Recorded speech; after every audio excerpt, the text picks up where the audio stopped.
State Department says it cannot release her schedule, won't be able to pull them together until after the election. She was last Secretary of State how long ago? 4 years. That would be almost 4 years. This is, Democrat, Republican administration. I'm sorry. This is on a computer somewhere. You have these records.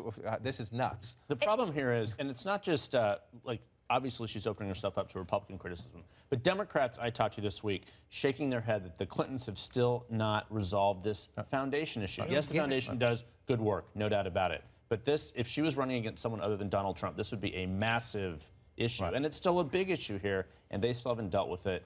And it's because of their own decision. It's the Clinton way. You knew on day one of her campaign, what would the issues be? Private email server, Clinton Foundation, Clinton Inc., the idea that the Clintons have two sets of rules or their own set of rules, and yet here we are, how many months after she gets into the race, and they still haven't dealt with these things. But that is a trademark Clinton reaction. We will react only as necessary. We will give as little as possible just to try to put it away and survive.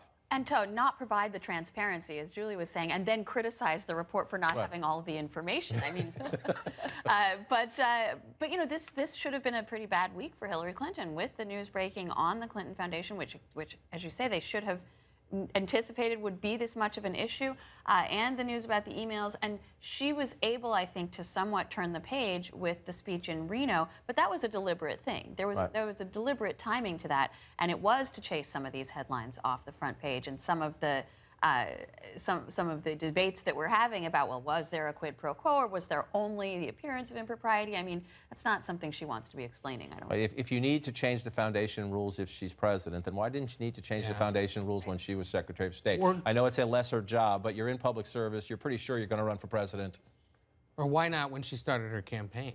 And just say, you know, from the moment we begin this campaign, it stops. And, it just, and she said Friday, I thought this was news, that, and maybe she's already announced this, that they're trying to find ways now to peter out parts of the foundation to other foundations or other organizations to continue the work once she becomes president. That there, too, also raises questions about, well, who exactly are they talking to about this kind of stuff? The Wall Street Journal reported one of them is one of Chelsea's friends to manage the endowment. And Chelsea Clinton will remain on the board if she wins. Bill Clinton will step down from the board. Chelsea Clinton will remain. And I think that if there are people who are donating to the foundation or one of these spin-off programs that think that a member of the Clinton family can help them get access, Chelsea Clinton is not a bad person to be dealing with. One interesting thing, in an interview with Anderson Cooper, and she did this interview, there's been a lot of criticism, Hillary Clinton's not that accessible to the news media. I suspect you will see a little bit more of her between now and the debates, because these foundation questions and these email questions, the more she can deal with them before the debates, I assume she thinks will help her. That's what they say inside the campaign. But listen to her here. When you've asked about emails in the past, she's given lawyerly answers, or she said, hey, listen to what Jim Comey, the FBI director, told Congress.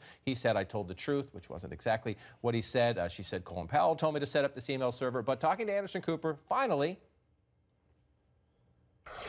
What I've learned is that when I try to explain what happened, it can sound like I'm trying to excuse what I did. And there are no excuses. I want people to know that the decision to have a single email account was mine. I take responsibility for it. I've apologized for it. I would certainly do differently if I could. She was clear in that, except it's not a single email account. That's not the issue. It's the fact that she set up a private server, which is unlike anyone else, any Secretary of State, anyone else here. That was a clean answer in terms of what she's given. But she gave a similar one about a year ago, and then always says, you know, it's a conspiracy. It is someone else, and then she laughs it off. So it's still, if that's what she sticks with going forward, many people inside her campaign will be relieved, but we'll see if she does that or not. But still, it's not a private email account or one email account. It was a server that she set up. Also, it's 2016. Couldn't she at least do that on FaceTime? I'm sick of this phone call interview stuff. I mean, this is not C-SPAN, Washington Journal. This is, it's just ridiculous that they think they can get away with this. That's progress. Yeah, but again, it's television. Come on. It just is amazing, though, that it takes her a year to get to an answer that everyone feels is finally probably where she needs to be. It is something about the Clintons that is just mind-boggling, why it takes so long to get to a point where you can say plainly, no excuses, it was all me.